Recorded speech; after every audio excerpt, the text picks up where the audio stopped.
ClancyPasta presents. I've been stuck in school detention for 3 years. The worst of it was watching my buddy get his face eaten off. Written by nslewis and narrated by Clancy.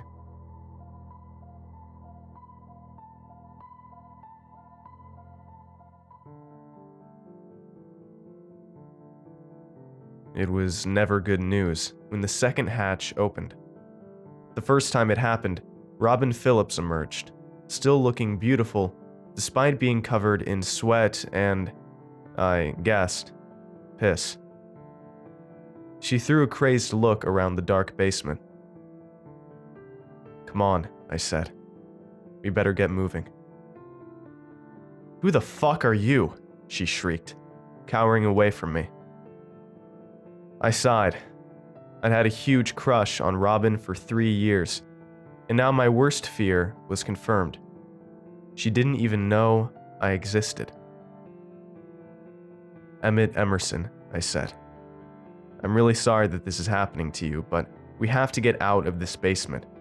There are bad things down here. There are bad things everywhere, but these ones are particularly aggressive." Robin started screaming, "Stay away from me." The overhead lights turned on. "We have to go right now," I said. Robin started sobbing. "What's happening?" "I'll explain later. Right now, we have to go." Out of the corner of my eye, I saw movement, a red, fuzzy flurry of movement. I grabbed Robin's arm. She bit my hand. "Don't touch me," she said. And that was the last thing she ever said, as Louis the Lobster's massive claw closed around her waist and sliced her neatly in half. Then there was the kid who refused to come out of his hole. I did what I could for him. I brought him food and water. I told him lies like that everything was going to be okay. I did what I could, but it wasn't enough. One night, I woke up and looked in his hole, and he was dead. There have been a few others. Darren Fleming, for example, who thought he could take on the janitor. He couldn't. Darren emptied the fire extinguisher in the janitor's face and then swung the empty canister against the beast's head. None of it did anything, and one headbutt from that spiked head was enough to end Darren. Or not exactly. Darren is still here, so is Robin, and the handful of other kids unlucky enough to end up in this hellhole. They wander the halls as ghosts, moaning in despair. Even in death, there is no escape from this place. Talk about a shit sandwich. Though I've eaten things here worse, even than that. When I saw that second hatch open again, over 2 years into this nightmare, I thought it was going to be another Instagoner. I was at the point where I couldn't allow myself to hope anymore, and it was a terrible feeling knowing that whoever came out of that hole was going to die very soon. I reached down to give him a hand up. Even in the dark, I recognized him. Jason Porter. He'd been a freshman when I first got locked in here, which would make him a junior now. We talked a few times and he'd seemed cool. "Listen, Jason," I said. "We have to get the fuck out of this basement, stat." "Sounds good," said Jason. I had it down to where I could already have my hand around the basement door by the time the lights flicked on, and Louis the Lobster became animated. Jason slowed me down a little, but we made it out with time to spare. "Mind telling me what the fuck is going on?" asked Jason, as I closed the basement door behind him. "Like, for starters, who are you, and how do you know my name?" "You don't remember me?" I asked, disappointed. I thought we vibed. That was a couple years ago, though. Never seen you in my life, dude, said Jason. That's when it finally occurred to me. Even if he, or the others, didn't remember me personally, they had to have heard about my disappearance, right? Claremont, Maine is a small-ass town, after all. My name is Emmett Emerson, I said. You haven't heard anything about me?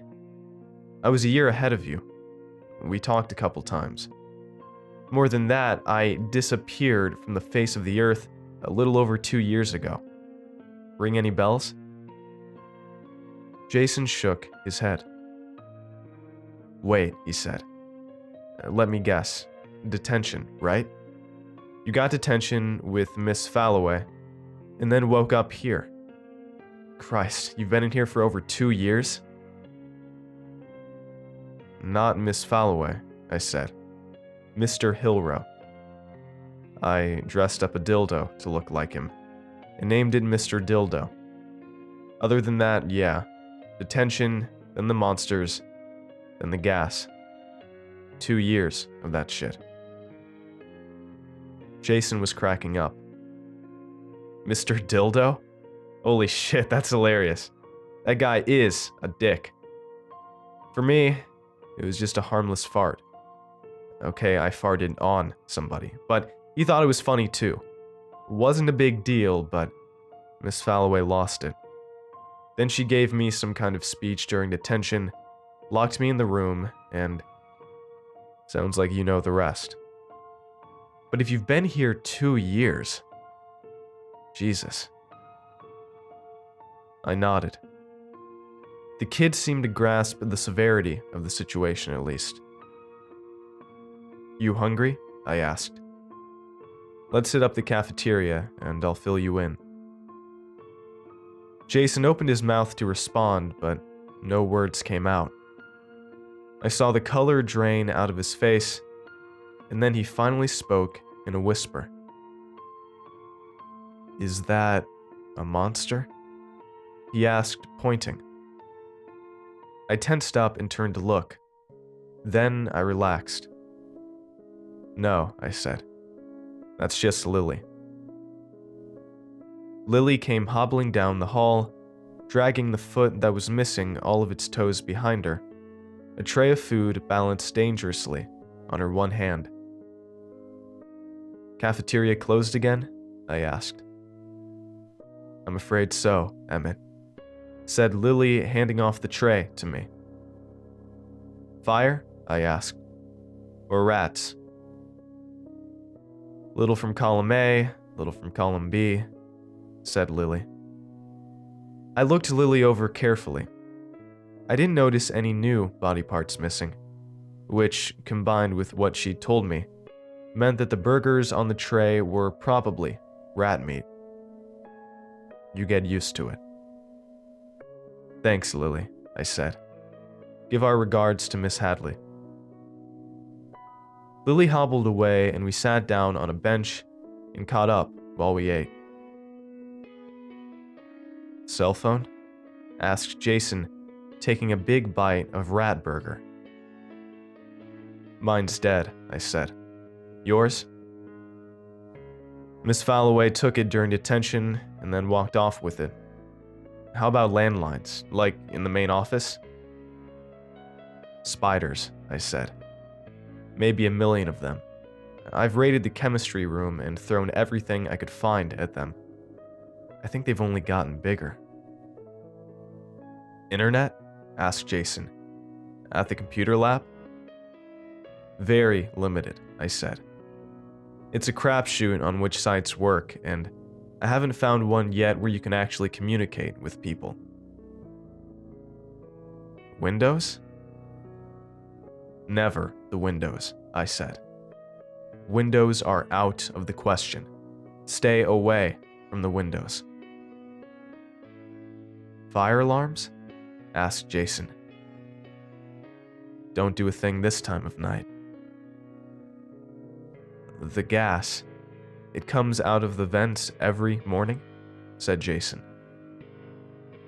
"That's right, and I've tried every trick in the book, training myself to hold my breath. I got up to 4 minutes, but it wasn't enough." "Have you tried leaving notes?" asked Jason. "Like in the lockers?" "You haven't seen the locker monsters yet?" I said. "Oh," said Jason. "Right." I haven't tried it myself, but I saw one girl do it. That was the only glimpse of an actual locker monster that I've gotten. The girl went to slip the note in the little vents there, and the door swung open. This tiny green arm shot out of the darkness and pulled her in, slamming the door behind her. I heard her screaming in there.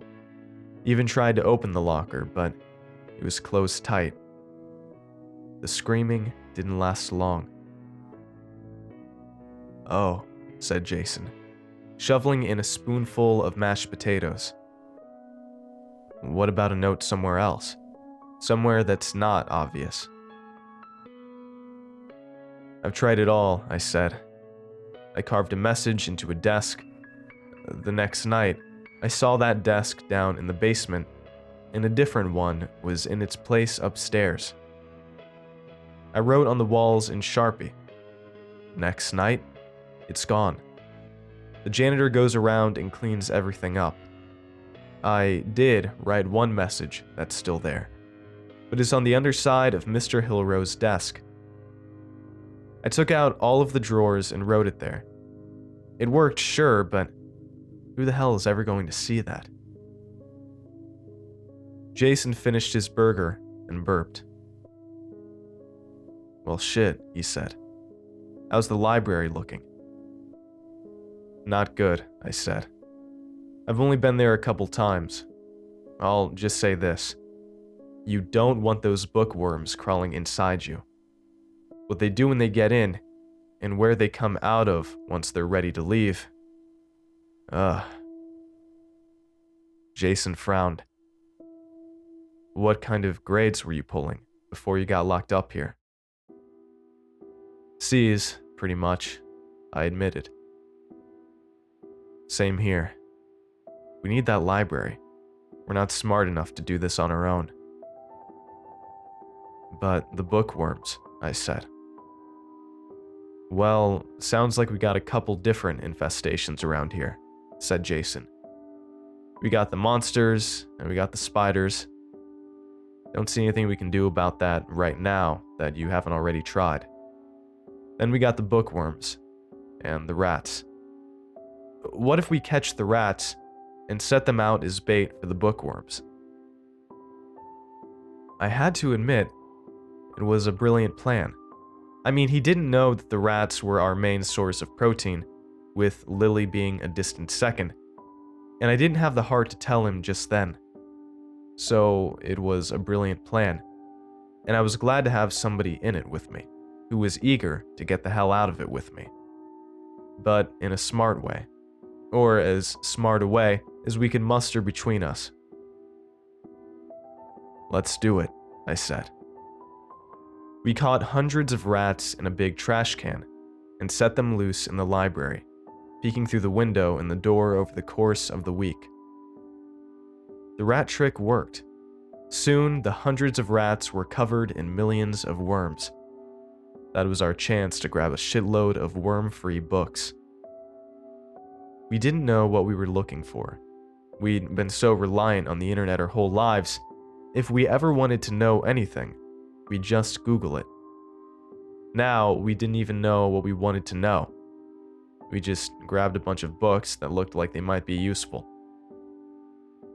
We got books about spiders, books about the paranormal, books about the local history of our town, books on construction, science books, and so on.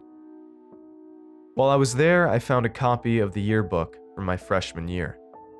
I wasn't in there. I showed it to Jason, who found a copy of the yearbook from his freshman year. Neither of us was in it. We collected dozens of books, and in a mad dash past Louis the Lobster, dumped half of them down into my hole and half of them into his hole, so that we would have them there with us. After that, we read. We read, and we wandered the school, and we talked. Jason had ended up with the local history bits. "You know," he said one day, as we passed the moaning ghost of poor Robin Phillips, "I've noticed something really weird.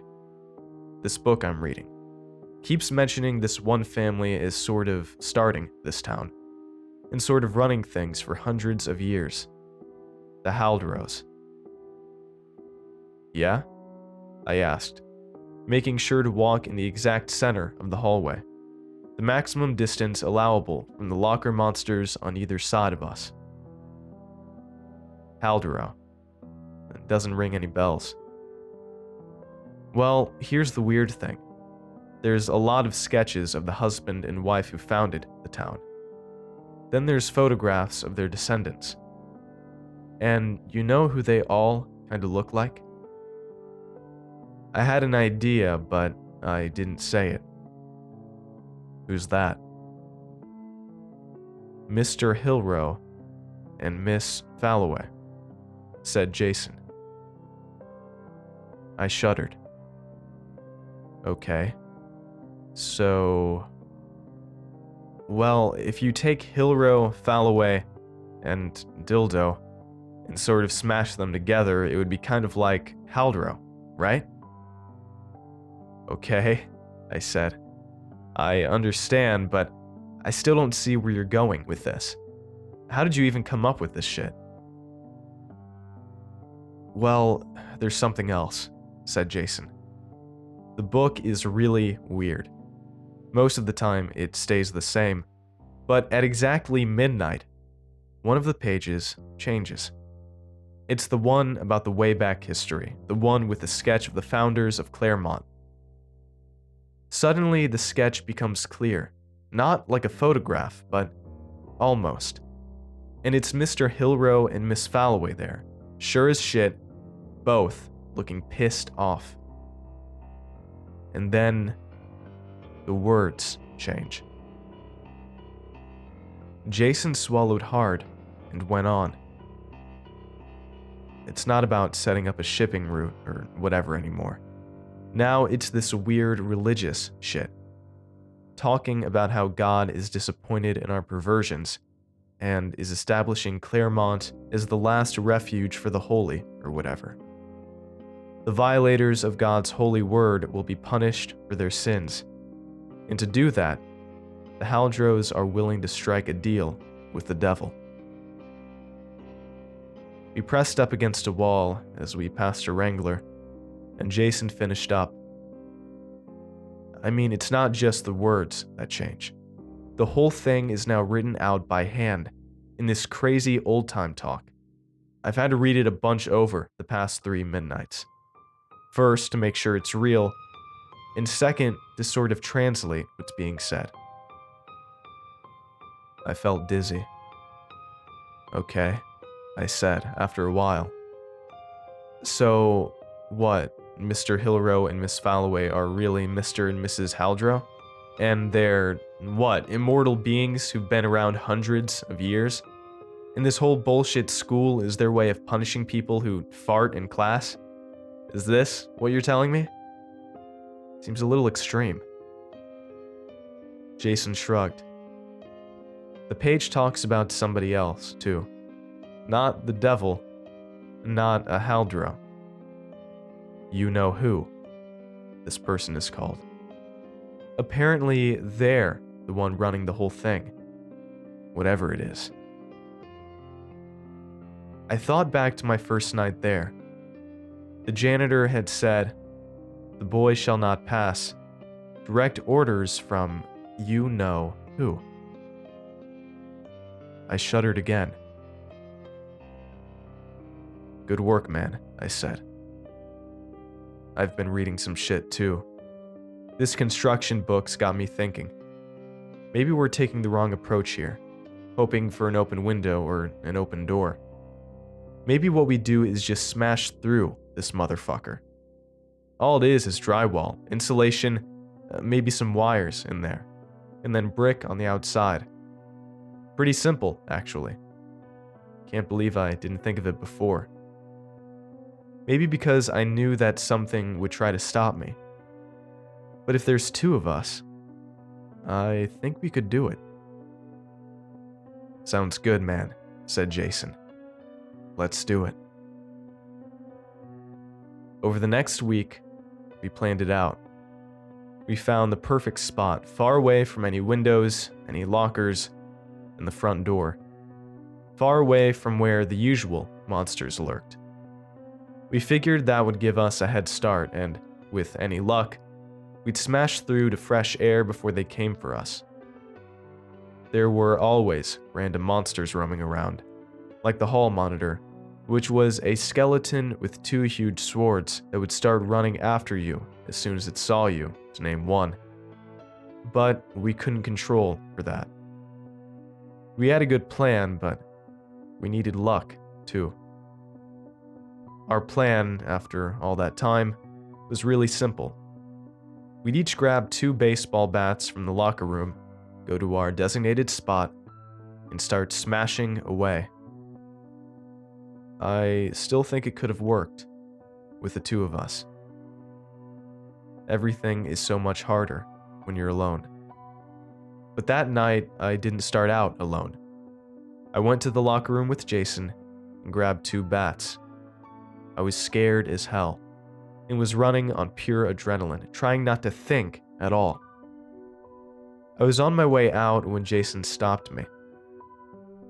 "I've been saving this for a special occasion," he said.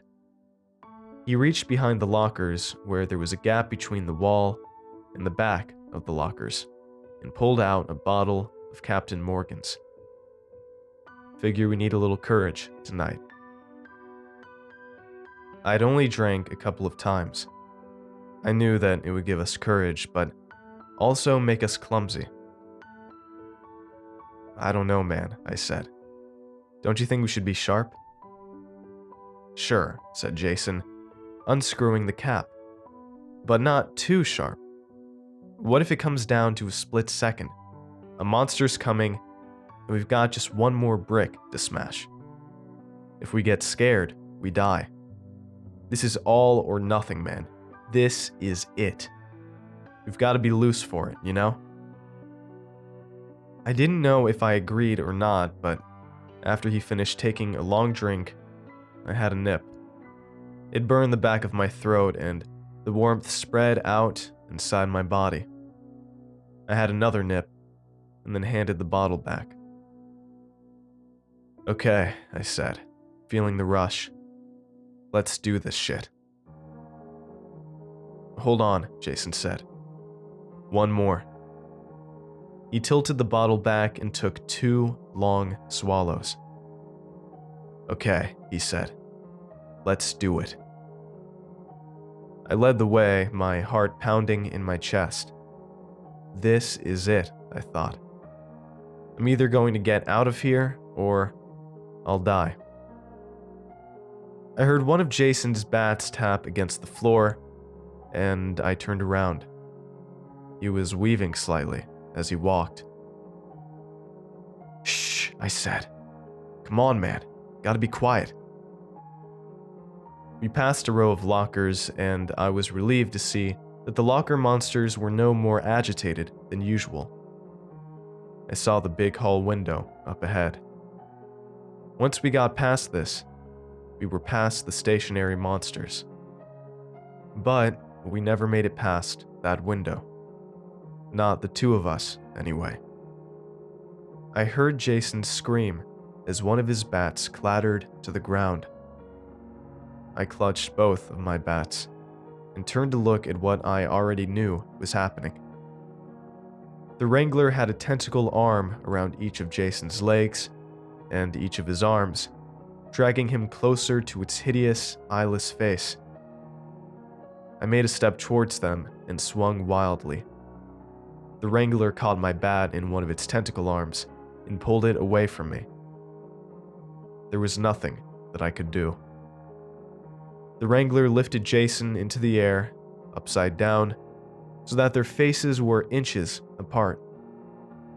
It sniffed Jason through its two ungodly nostril holes, and then stuck out its red worm tongue and licked him. The Wrangler pulled Jason even closer, and I took a swing with my remaining bat. My weapon was pulled easily from my hands. The Wrangler opened its maw and sunk its fangs into Jason's cheek. I watched helplessly, with tears streaming down my own face, as Jason's face was devoured bite by bite. Then, I was alone again. After Jason died, I stayed in my hole for 2 days, sick with grief. For Jason, and for myself. We could have done it together. I can't do it alone. I've worked it through 1,000 times in my head. I can't do any of it alone anymore. That's why I'm so grateful for you all out there, reading these posts, offering suggestions. Like I said, I've tried most of them, but going through the comments, I do see a few ideas that I haven't tried yet. Maybe I'll give them a shot tomorrow night. Meanwhile, writing this has been rough. I think I'm going to go to the locker room and find the rest of that Captain Morgan's. Pour one out for my dude. I'm gonna get out of this nightmare, buddy. Then I'm gonna track down you-know-who and shut this place down.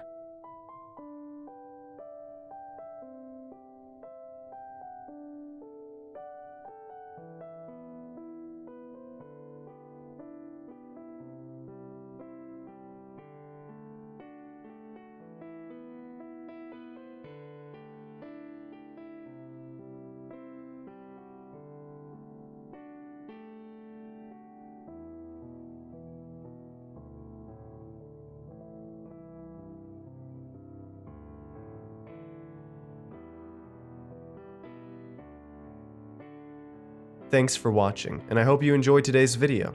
I want to give a huge thanks to all of my supporters over at Patreon and YouTube memberships. Your support makes these narrations possible, and I appreciate it a ton. If you'd like to join these lovely ghouls, you can head on over to my Patreon at patreon.com/ClancyPasta, or click the join button below to become a member. Through Patreon, you can gain access to extra videos, on-screen thanks in the end credits of every video, personal shoutouts in a special video once a month, autographed stickers, merch store discounts, exclusive Discord roles, and much, much more. And if you'd like creepy cool shirts, make sure to head on over and check out my official merch store, creepycoolshirts.com, for some awesome tees, hoodies, stickers, and more. Alright, thank you all for watching, and I hope you have a great night. Cheers.